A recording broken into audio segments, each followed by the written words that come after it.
Who's going to win the North American Car and Truck of the Year awards? And why would General Motors unveil its brand new pickup trucks more than a half a year before anyone can go out and buy them? And why would the UAW defend the jobs of people who drink and get high on the job? All that's coming up on Autoline After Hours. Autoline After Hours is brought to you by Bridgestone, your journey, our passion. And by Chevrolet. Chevy runs deep. This is Autoline After Hours with John McElroy, episode 175 for December 14th, 2012. Full chat with the Borgwarner Turbo Guy.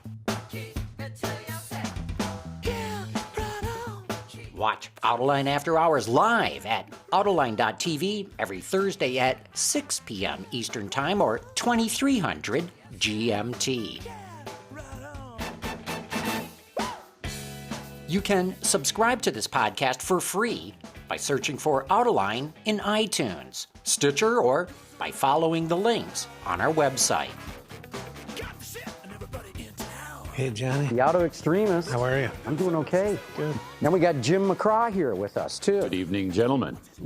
Jim. Nice to be back. Welcome. Good to be here. And we got some stuff to give away here, too. So Can Peter, I have the Red Bull hat? You can hold it. You can be our Vanna White holding up this stuff. So Peter, you brought this stuff in to give away. Yeah, this What stuff is courtesy of the newly named Infinity Red Bull Formula One. Racing Formula One team. Johan Denissen. he used to be with Audi, was looking for something. Now, Infinity already had decal representation on the championship-winning Red Bull cars. Mark Webber's and Sebastian Vettel. But he told me in an email that they were looking for something more, and now they've become a technical partner, and now it's officially called Infinity Red Bull Racing Formula One team. So this stuff is courtesy of them, and we are going to give it away, right? Well, we're going to give 2 items away on today's show, but because so much of the audience listens to the show on a podcast, we'll let them be able to participate too. So here's the thing. We made it real easy for you to win this Formula One Grand Prix Team Red Bull stuff. All you have to do, you got to be on Twitter. You have to tweet out, "I'm watching at Autoline After Hours" on Autoline.tv. You tweet that out. We're going to watch Twitter. We're going to grab at random anybody who tweets this out. I'll say it again. I'm watching at Autoline, at meaning the at sign. I'm watching at Autoline After Hours on Autoline.tv. So we'll announce 2 winners at the end of tonight's show. And then next week, we'll announce another 2 winners. So anybody on the podcast, you too can be eligible.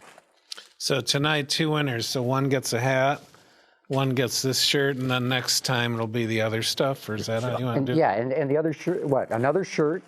Yeah, that's a polo shirt, and then this is a button-down shirt. This is the real stuff, folks. This is what the team wears. What the team wears. Yeah. And then what's this booklet? This is just an unbelievable book about the Red Bull Formula One team that is just, Lots of pictures, And it's real insight. They're beautifully done. very, very cool. Good stuff. Yeah, because I was in Austin for the F1 Grand Prix. race. With the Infinity people. Yeah, it was awesome, I'll tell you, for real. I mean, the track is beautiful, but the interesting thing is the pit straight. They come out of the last corner, and the pit straight, the suites on one side and the grandstands on the other, it's like driving through the floor of a canyon, and then they go And it goes up. straight up. Yeah. And the sound is just... Well, not only that, the TV shots, the long shots of seeing these things go down the straight, and I mean, it looks like they climb a mountain at the end. There's a lot of vertical climb TV there. distorts it, but it is a climb. But It is a climb. It may be one of the best TV shots in the whole Formula One season. It's just that long down the straight shot. So it'll be interesting. I mean, they spent $400 million on it. And they're going to have a full slate of races next year, including Grand Am, ALMS, MotoGP. That's a big deal. Yeah. I wish them the best. I hope they survive. They've got a 10-year F1 contract, but Bernie, What does that mean? Bernie Ecclestone on contracts. And Bernie could easily be here 10 years from now. Yeah, he could. Meanwhile, in New Jersey, Well, you know Sorry. what? That's a great track that they've got scheduled for there. I hope that comes together. I hope so, That too. is very cool. That could be one of the fastest street circuits in the world. So What is it, a money issue? No, it's just a timing thing. I mean, it's not going to happen next year, but I believe it'll be there in 2014. And to have the New York City skyline as the backdrop. Well, that's been Bernie's dream forever. He wanted to run a Formula One race in Manhattan, and it's just like, not going to happen. Well, Jim, I think you were earlier there today, and Peter too, at this GM announcement of their new pickup trucks. Yeah. And it was astonishing. They went through enormous amounts of time, trouble, and money, and stagecraft, and literally pyrotechnics, explosions and smoke and an imitation cutting torch. And then the trucks came out and they told us absolutely nothing except, yes, we're going to have 3 engines, a V6, a medium V8, and a big V8, and a 6-speed automatic transmission. Here's some pictures of the interior. Thank you very much. And now we'll have the usual after scrum, and all the reporters jumped all over Mark Royce and all the guys. And they didn't or couldn't say anything about what the highway mileage is going to be, the horsepower, the torque, nothing. Well, they can just say they get 40. And if they don't, it's like, yeah. why would they do it? So, I mean, everybody always unveils something in advance of it being in the showroom. But it's a particular affliction of Detroit manufacturers. They just can't keep their pants on. They just can't sit on anything. They're like little kids in grade school, got to get the assignment in or something. But, this is a company that has over 200,000 pickups. In inventory. Unsold. And now they've just announced a new round of incentives. And when Mark Royce was asked about when are they going to hit, he's kind of didn't answer it the first time. Second time was asked, he said second quarter. Well, I'm guessing this summer. Right. So if I'm GM and all the PR minions, plotting this thing, they asked Mark, why are you doing it now? I said, well, we've got Corvette at the Detroit show. We just wanted to do this, separate a little bit. Well, I would have separated it all the way to the Chicago show, which is, the middle of the country. And there's usually nothing of note going on in Chicago, but it's a great show. I mean, that would have been the biggest thing at that show. Or even New York, if they really. New York is not exactly. It's not a pickup country. market. Yeah, I get that. So they do it in Chicago. At least, that's 7 weeks from now, 8 weeks from now. But and I think you guys are onto it. They did it for the analysts. Well, this is what I think. They did it for the New York analysts because everybody's wondering, when's GM going to start reporting better profits, and maybe the government can finally sell the stock in GM and get this government motors off its back. But if you're doing it for the analysts, it really makes no sense to me to show your hand and not say anything about the truck. They could have done it privately at the proving grounds. Yeah. Brought just the analysts in, and the analysts would be happy. I mean, now they have a whole bunch of disgruntled journalists and TV people and radio people going, they didn't tell us anything. I mean, the interiors look really, really good. Indeed. And, the trucks, they've tweaked them a little bit. I thought the detailing of the side, how the doors fit into the roof.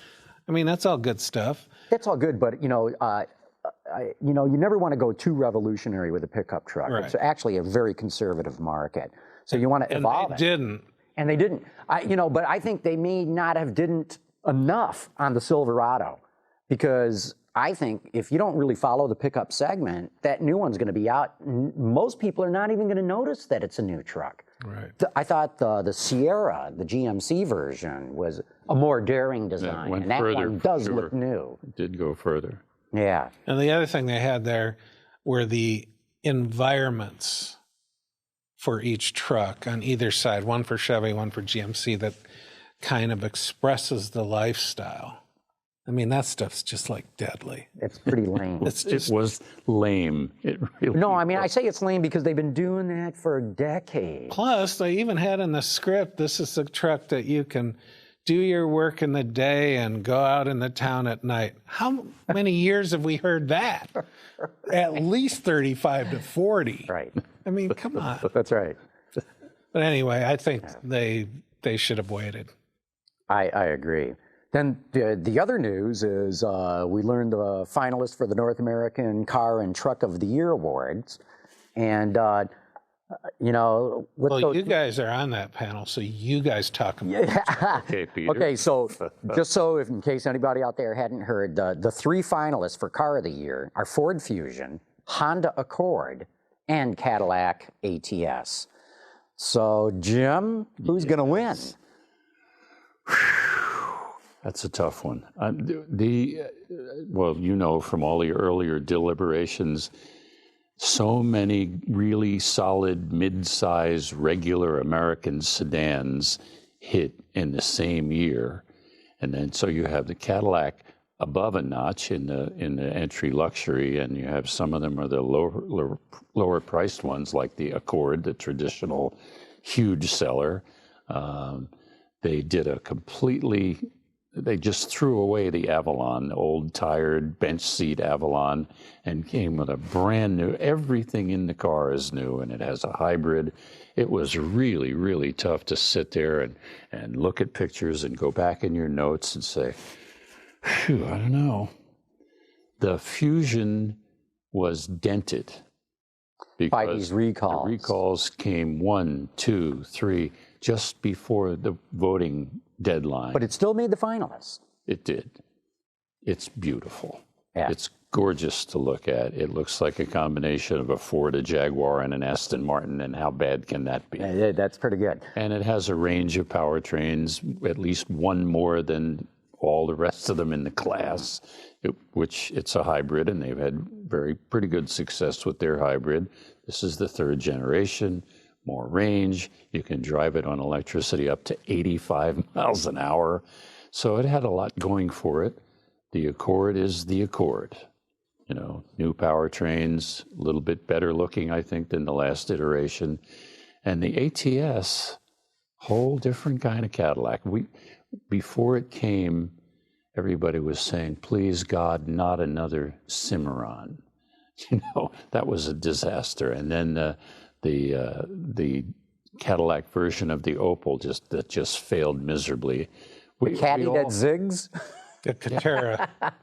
Right. But remember the advertising line, the Caddy that zigs. One more time, people are just going to laugh in their faces. But this time, I think they got it pretty close to right. It's lightweight, it's agile, it's pretty. The interior is very pleasing. This is Ed Welburn's interior guys at doing some of their best work, I think. And you can chime in here, Peter. You've driven a Cadillac. No. I think it's between the ATS and the Fusion. I don't think the Accord's going to. Here's my read of the situation. I agree with Jim. The Fusion, movie star, good looks, but it's been dinged. 3 recalls, or maybe even 4. Been dinged on the hybrid, not being able to achieve the fuel economy label.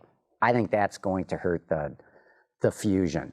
The Accord is actually a very good car, quite a good car, but all it's done is gotten Honda back to where it should have been in the first place. The Cadillac. This is the car they should have had last time. Not last time. So all Honda did was get back to where they should have been, and that's not knocking the car. But the Cadillac ATS, this moves the needle for the brand. This is Cadillac throwing down the gauntlet and saying, we can do something just as well as BMW does. So my guess is Cadillac ATS Here's wins. some trivia for you. Oh, no. Who is that driving that car on the streets of Monaco? Oh, Peter knows. Derek Hill, Phil Hill's Son of Phil Hill. I did not know that. who is a racer himself. But yeah, that's who it was. Actually, he's throughout the commercials. And my buddy Jeff Swart shot most of it. Yep. He's been around forever.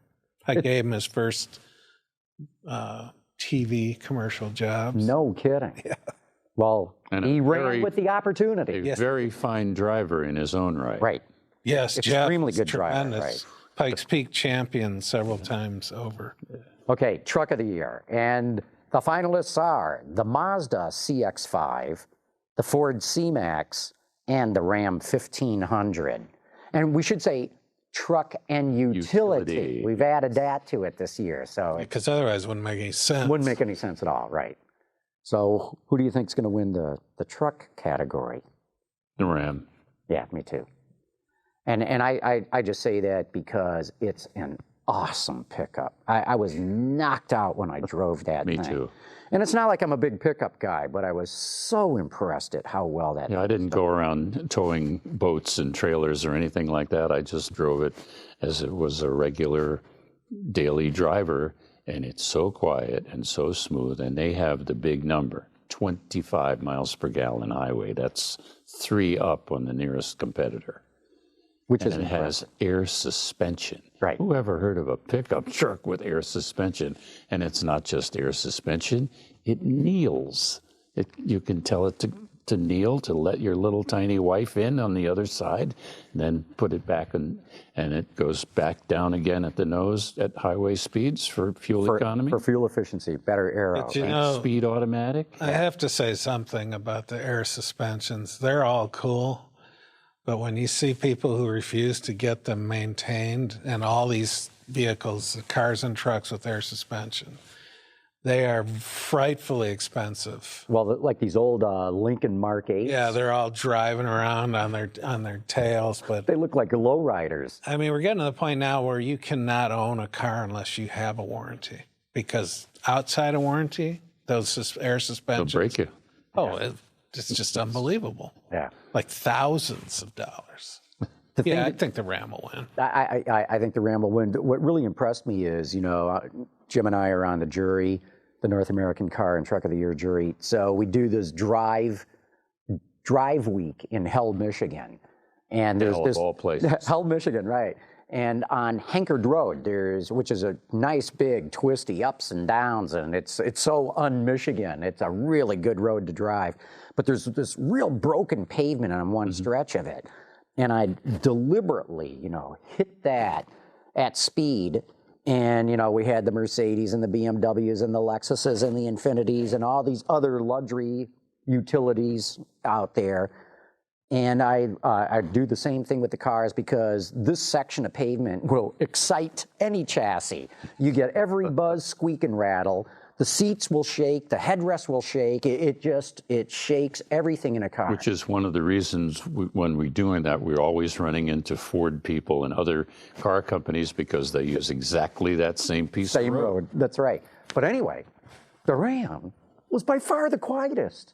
Of all these luxury vehicles and all these other passenger cars, the quietest, tightest, nicest vehicle to drive on the roughest pavement was the pickup truck. Well, the engineering going into the pickups in general from all the manufacturers is just stunning. And to think that was done in the middle of bankruptcy. Yeah. That's a pretty good achievement. I'm not taking it. I mean, the C-Max is It's a beautiful cute package. It's a great little package. Right. I mean, just the package is Of the great. C-Max, Yeah. right. Yeah. and it's when they get it all the software straightened out, I'm sure it'll get lovely mileage and the CX-5, I think, has more to do with its engine than anything else. Well, that's the downfall of it. It just needs more power. I love the way the thing drives. It's just a delight to drive. They need to get their new diesel engine in that thing with a lot more torque and power to The it. engine that, I tried to talk them out of this a long time ago. Sky Active. Oh, it's horrible. Yeah, it's a bad name. I mean, It has what nothing to do with communicating with a satellite to tune the engine as you're going down the road. It doesn't have active suspension. Why did they call it Sky Active? I have no idea. ridiculous. If you But that engine, you know, the European ones run at 14-to-1 compression. right, The U.S. one's more like 12 or 12 and a half. it's 12 and a half, I want to say, because of our fuel. That's what they say. And the diesel likewise, It's a 14-to-1 compression. 14-to-1, a low compression diesel. Right, So there's some really great technology. And I agree, for a little runabout, it's very pleasant. But the Ram is a real truck. I Very think they've got it nailed down. Okay, one more topic before we go to our break and bring our guest on. You guys had to have seen this story. This goes back over 2 years ago. Channel 2 here in Detroit Oh, boy.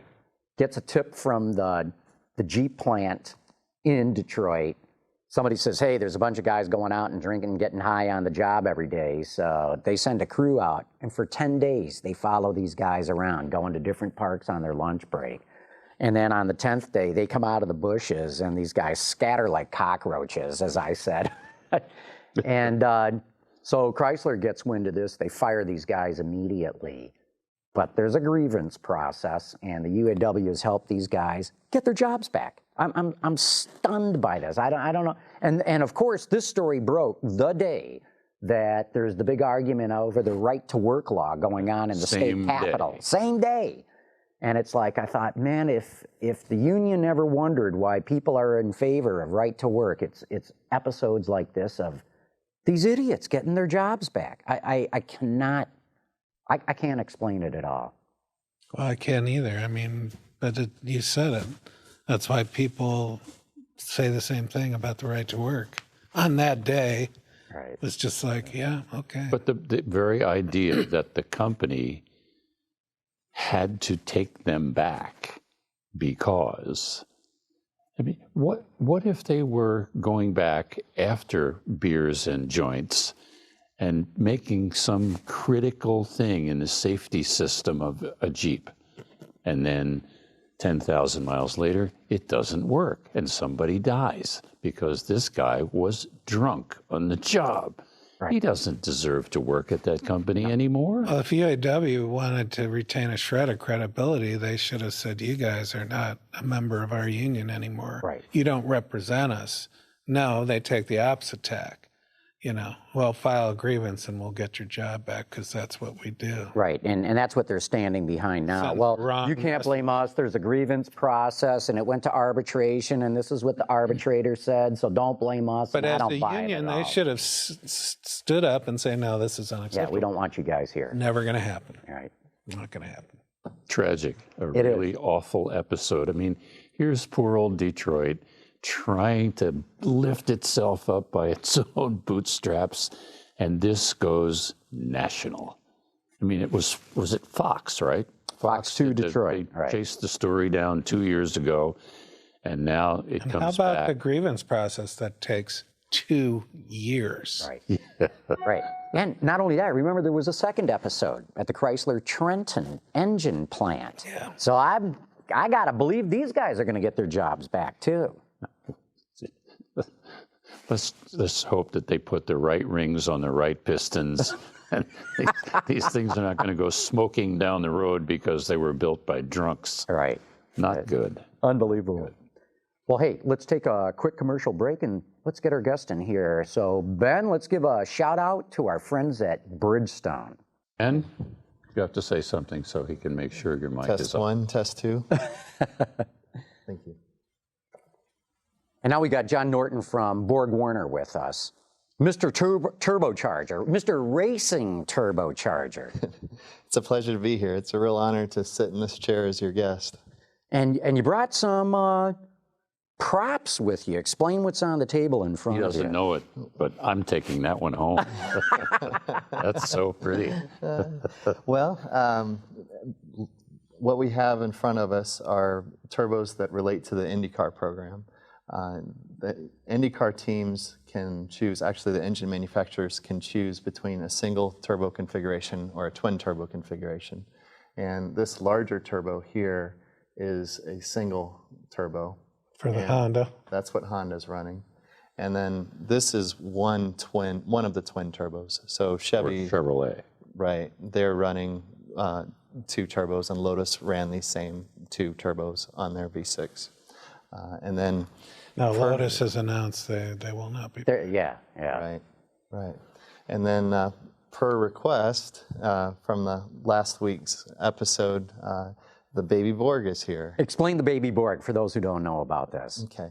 The winner of the Indianapolis 500 is honored with the Borgwarner Trophy at the race, and the CEO puts a wreath over his head, and the Borgwarner Trophy is there in winner's circle, and this is a mammoth thing. It's 5 feet 6 inches tall, 155 pounds, made of sterling silver. And goes back to 1936? That's right. Okay. That's right. It was rolled out in 1936 was the first year that it was presented to the winning driver.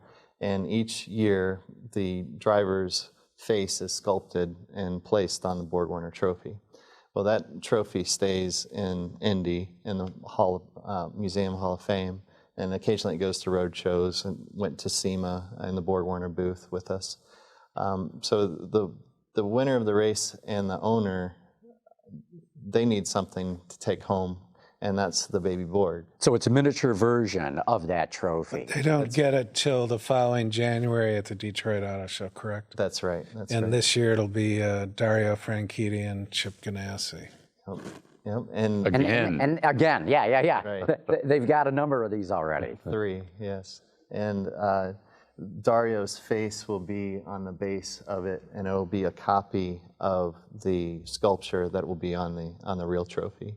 How much is left? How many face places are there left? Well, don't they have to keep adding a level? Right. They ran out of. You can see the checkerboard here. The faces go on the checkerboard, and they filled it completely up. And then the answer was to add a couple of tiers Just to it. jack it up. Yes, and Add to the base. And it's also got this checker flag thing where they're adding faces there now. And I imagine 100 years from now, this thing's going to be about 100 feet tall. right. It's one of the single most impressive trophies you could ever see in person. I've seen it at the museum many times. It's really cool. Okay, and this is where I'm going to interject myself real quickly, because we're going to go back to our contest just to remind everybody, you can win some of this great Red Bull Formula One stuff. You just have Infinity Red Bull. Infinity Red Bull. Thank you for that correction there. And all you have to do is tweet out, and the tweet should say, I'm watching at Autoline After Hours, the at being, of course, the at sign. I'm watching at Autoline After Hours on Autoline.tv. Tweet that out. We're going to pick names at random, and you'll win this great Formula One stuff. Okay, so now let's get back to these turbos, because there was a huge controversy in the IndyCar series earlier this year when Chevy came out of the box and won, what, the first 6 races?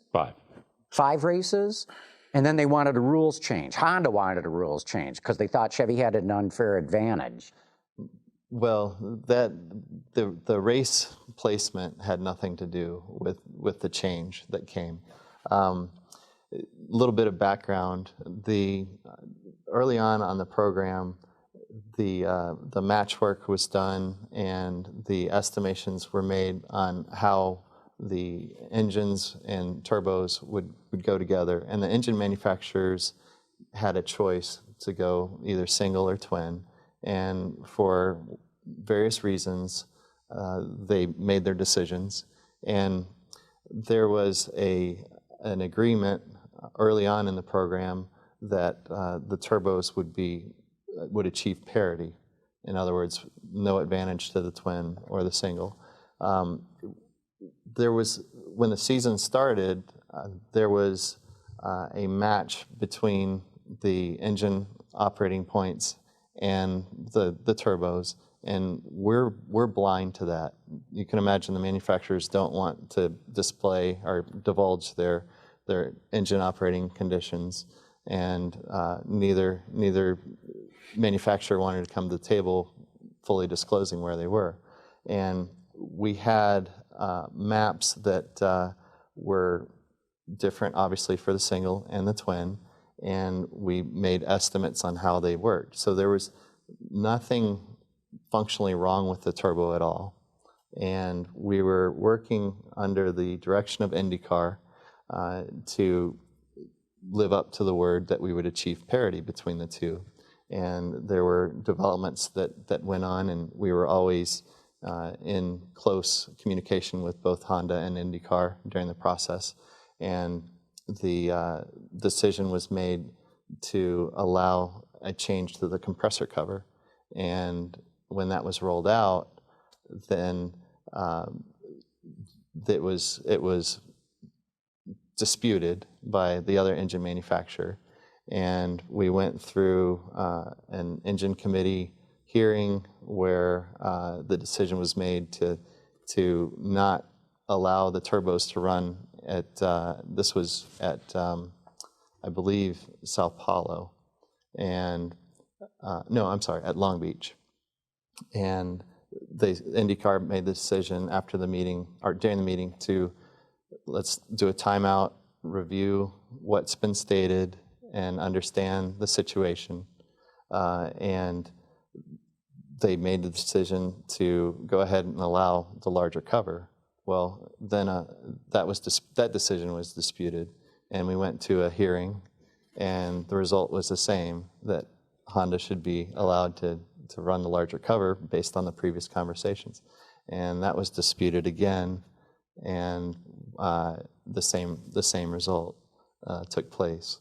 So it was an agreement early on to achieve parity, and the turbos were always functioning as designed, and we were working under the direction of IndyCar during the time to make that change. And if we take a look, this is a compressor cover. Let me swing it this way for the camera. This is the older cover that's on the turbo here, and this is the new cover. But it's almost impossible to see any difference in them. Right. Yeah, I see a slight difference.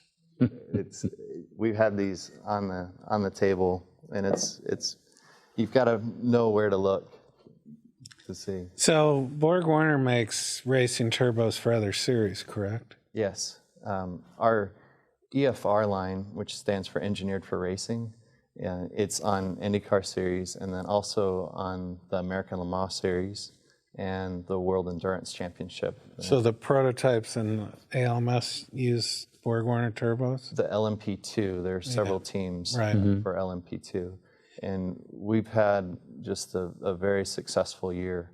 On LMP2, the winner of that class was Level 5 Motorsports, Right. and they run the Honda twin turbo with EFR turbos, a little bit different turbo than this, and they won the championship. And then in the WEC, Starworks Motorworks, they also won the championship with Borgwarner EFR turbos. And I'm happy to report that with all three seasons, all three series, we did not have any turbo-related issues. Not a position was lost or a mechanical failure due to the turbocharger or anything that happened turbo-related that jeopardized their position at the track. And we've just had an outstanding first year at it, and we're real excited for this product. So you're involved in the racing division, but Borgwarner is a huge OEM turbo supplier, correct? That's passenger cars and trucks. And can you give us a picture of how big that is? Yeah. Or how many manufacturers? Or is it all the manufacturers? Well, these turbos, to give you an example, these turbos are produced in our Asheville facility, and in Asheville, North Carolina, that's our commercial diesel product expertise center.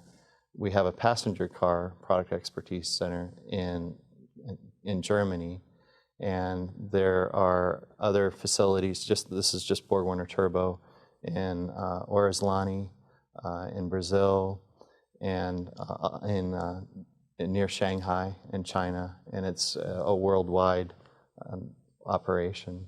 Yeah. Has the manufacture of turbochargers changed a heck of a lot in the last 20 years in terms of the alloys that you're able to use on the very fast-moving parts in there? Yes, they've changed quite a bit. And for example, this turbo here is the single turbo, and on the turbine wheel, which is you can see here, that's on the EFR series. That's a titanium aluminide. It's a gamma tie, which is a quasi ceramic. So it's made of unobtainium. we have that allows the inertia to be cut in half as compared to a high nickel metal. Mm-hmm. So the response time is significantly quicker because you've got half the inertia. Do you all these are also available in the aftermarket, are they not? I mean, if I wanted to put one of the smaller ones on both banks of a small block Chevy, I may have to work out the plumbing myself, but the turbos, I can go buy something like this in the EFR line. You can now, that's correct, and it's our EFR product line. I have it. Cool. You can now log on to turbodriven.com and review the EFR product line, and there's a neat little match tool that you can put in your engine information, displacement and speeds and volumetric efficiencies, and it goes through and selects different aero options, aero meaning the compressor wheel size and the turbine wheel size, for your application. But let's not get too aggressive with the compression ratio because we don't want it to blow up. You've got to run some good fuel and control the spark. And the rotating groups that the IndyCar series uses, and also both the WEC and American Le Mans, it's the same compressor wheel, same shaft and wheel assembly, same bearing cartridge that those guys use as what anyone can purchase from the EFR product line. And at the SEMA show, we released a aluminum bearing housing turbo, and it is kind of between these two frame sizes. I keep going back to the displays here, but this twin turbo is our small B1 size, and this is a B2. And what I mean by that is the shaft diameter on the bearing housing.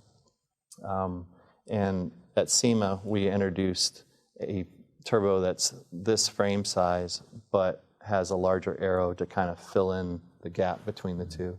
Could you give our audience some idea of the incredibly close tolerances that you have to work with when you build these honeys?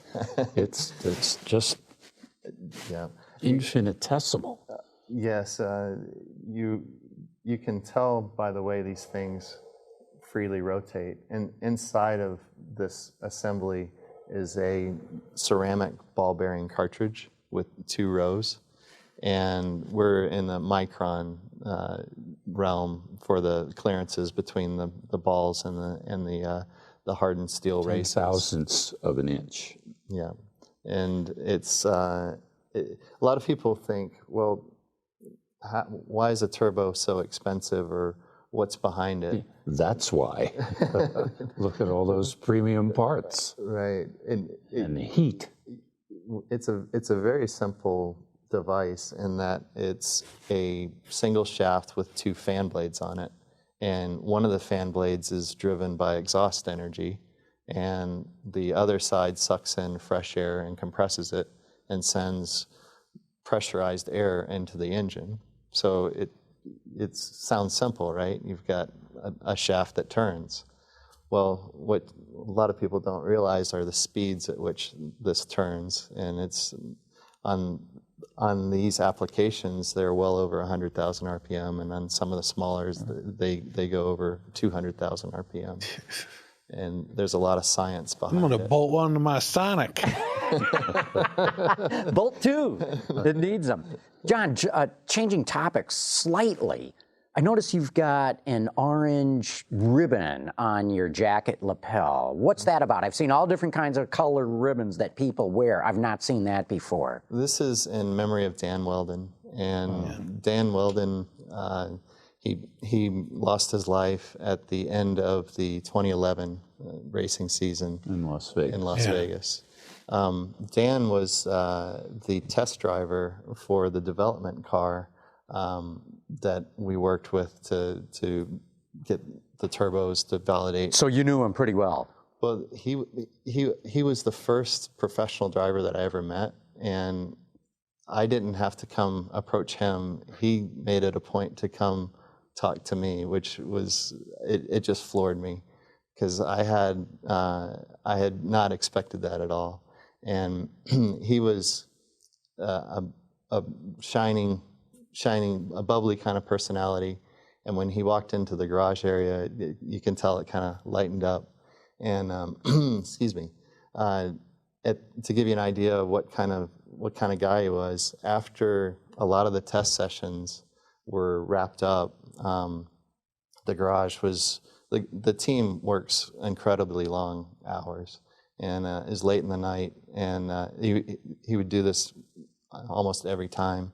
Dan would come in and he'd give everyone a fist bump and give his gratitude, thanks for working and being there for us and making this work. And he was very, very excited to be involved in that test program. And he and I would occasionally have the same flights, and he and I would chat at the airport, and he didn't have to say boo to me or anything, and he just was very welcoming, and I had a lot of newbie type questions, and he was just a really shining star, and I think his father put it best, at least to me, when he talked about Dan's life, and he said that we've lost a true gentleman. And Indeed. This ribbon reminds me of Dan, and I got it at St. Pete at the first race, and they were having a charity for Cancer Society, and that's where I picked it up, and I have it hanging in my cubicle wall, and he reminds me to be positive. And It's great you wore it tonight. Yeah, and that's why the IndyCar was renamed for him, the DW12. Is that correct? right. It's the Dallara DW12 for Dan Weldon. And now there's, is it at St. Pete, one of the airport courses is there's the front straight is Dan Weldon Drive. Dan Weldon Way, yes. Yep. And, St. Pete. Yep, St. Pete. And in the 2012, Helio Castroneves, he won the race, and he has a Yeah, he climbed the fence right by Dan Weldon, the sign for Dan Weldon Way. right. They call him Spider-Man because he always climbs the fence at the win, and he just happened to stop right at Dan Weldon Way and hit the sign. It was a Good gesture. Is part of your job now, you poor guy, you have to go to all the races? I go to the majority of the races. That's right, and my function is to make sure that the engine manufacturers and the teams are supported and make a presence known, and also address any questions that they had. And thankfully, this season, I've gotten a lot of good compliments back from the team members. Things like this is an install it and forget it type item.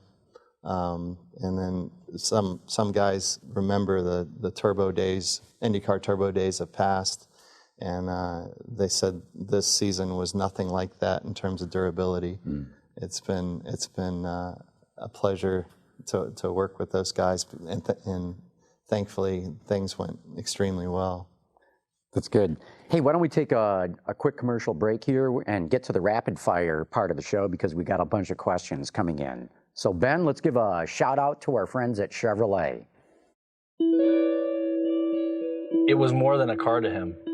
It really was his baby.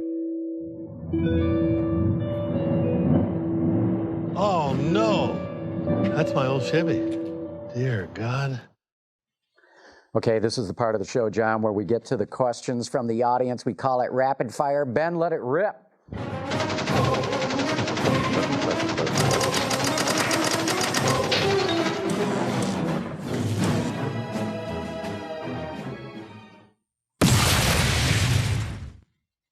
I love that explosion. Okay, here we go. Right Knight wants to know, what's going on with the motorized turbochargers that BMW was working on? I have no idea. Any, Plead the fifth on that. Moving right on to the next question. Right on to the next one. Glenn E. says, why no horsepower numbers at the 2014 GM truck unveil? Is GM back to its old tricks of overbuilding? Well, I'll say, look, every automaker does this. This is a massive announcement for GM, a massive program. They're going to have multiple announcements. Yeah, so 2 months from now, or maybe at the Chicago Auto Show, then they'll give us a whole bunch more specs. And then at the New York show, they'll do maybe the fuel economy. I mean, they're going to roll this thing out for months to come. So that's why they didn't give us those numbers right now, I think. Yeah, and make no mistake, it's the most critical profit center program in the company. Okay, Viper High says, you sounded some real concern about the Ram air suspension from a long-term cost and maintenance perspective. Thank you for your back-to-reality perspective. This is going to you, Peter. This guy goes on to say, if you ask me, that air system on the half-ton Ram is to compensate for their coil-sprung suspension that sags to the ground once you put even a small trailer behind it. I recommended one to a close friend so he could pull his Mustang race car, and the Ram is virtually unusable. No, well, Jim knows more about pickups than I do. So. That's such a tight little tiny part of the world. He had a little trouble towing his trailer and his race car because of some malfunction that we know nothing about. So. Yeah, some truck guys just do not believe in coil springs in the back. That's right. Yeah. But if they're the only ones that have it. Yeah. So. But if it's awfully comfortable, let me say that. It is more comfortable than leaf springs. But yeah, I think if you want a real heavy-duty work truck, leaf springs are the better way to go.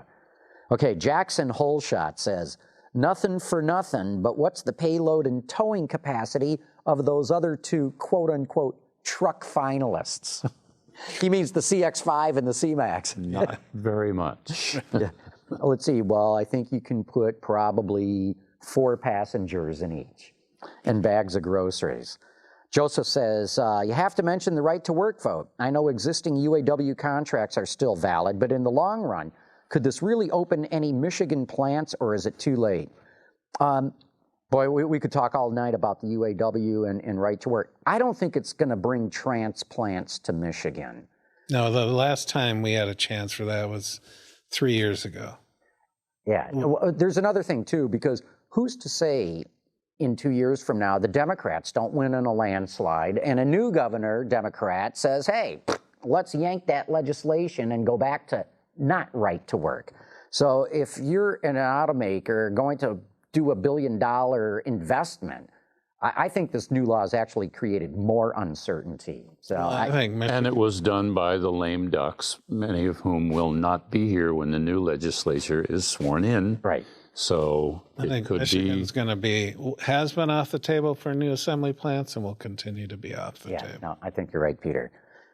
Hey, Ben, I see we got a phoner. Let's get to that one. Hi, John.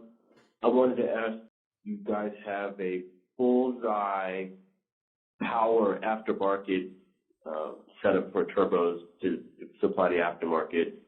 I was wondering if you're going to get into aftermarket upgrade kits for the various cars that the OEM side of Borgwarner supplies factory turbos to. And I would appreciate the answer. I'll take it off there. Thank you. Okay. Thanks for the call. And yes, we do have an aftermarket side that tailors to not only the types of applications that Jim talked of, which is, hey, I've got a Chevy 350, I want to put something on it, but also ones that tailor to specific models. For example, just flipping through the catalog, towards the back, there's some for Audis, and there's a Porsche upgrade, for example. Porsche. Oh, I'm sorry. Porsches can't be upgraded. and I have to say that, though. Typically, those aftermarkets are based, or those particular programs are based on the OEM turbo, so you get the same connection points, but it's upgraded aerodynamics. So it may be a larger wheel, maybe a different design wheel, to tailor towards the performance market, the higher boost levels. Okay. Cool.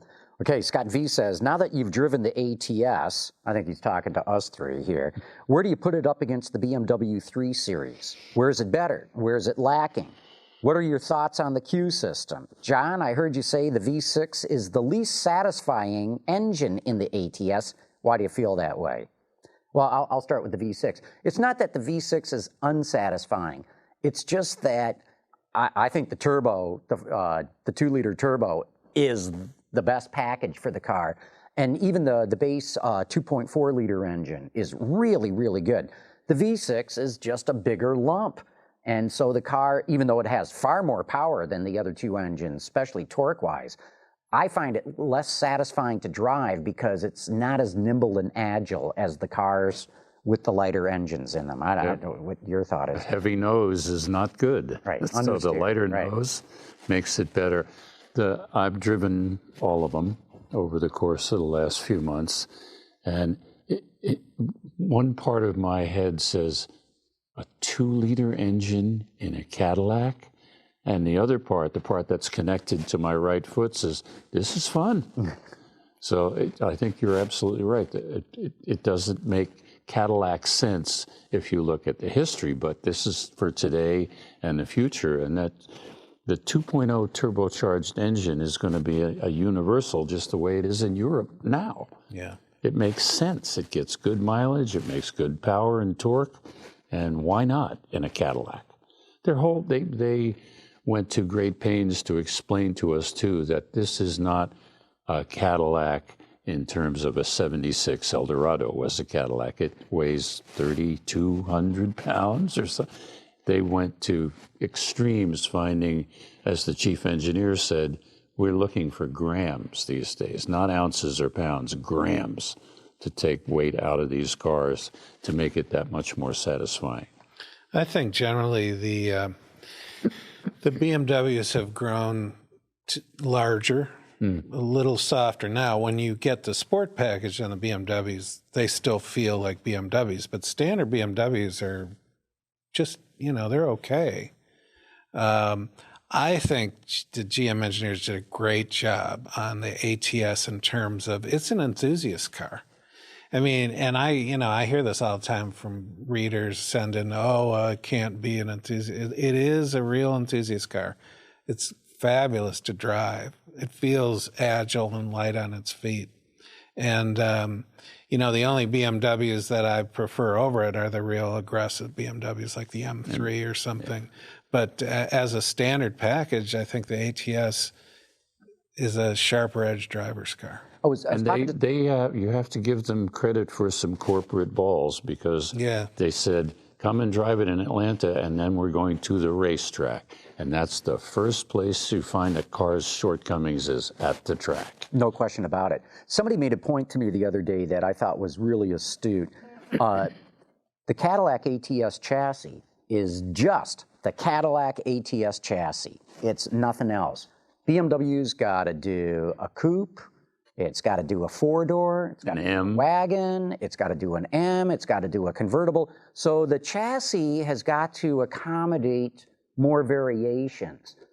At least at this snapshot in time, the ATS just does the ATS and that's it. Yeah, and there will be a coupe on the ATS, and they'll maybe a V. Oh, I think there'll be a V. Yeah. And it'll probably be a twin turbo V6, or it'll be a monster turbo 4, but probably a twin turbo V6. Okay, quick one for you. Phil in Walla Walla wants to know, what do you think about the news regarding a possible ute and station wagon based on the Chevy SS? I I don't know. You don't know? Okay. Let's get the car out first. You know? There's always some sentiment for bringing back the El Camino. Well, they tried it once in New York, and I remember standing next to, is it Lochner? Yeah, John Lochner. Yeah, and he said, aren't you really excited? I said, John, this will never see the light of day. Why would you say that? Because it'll never see the light of day. So.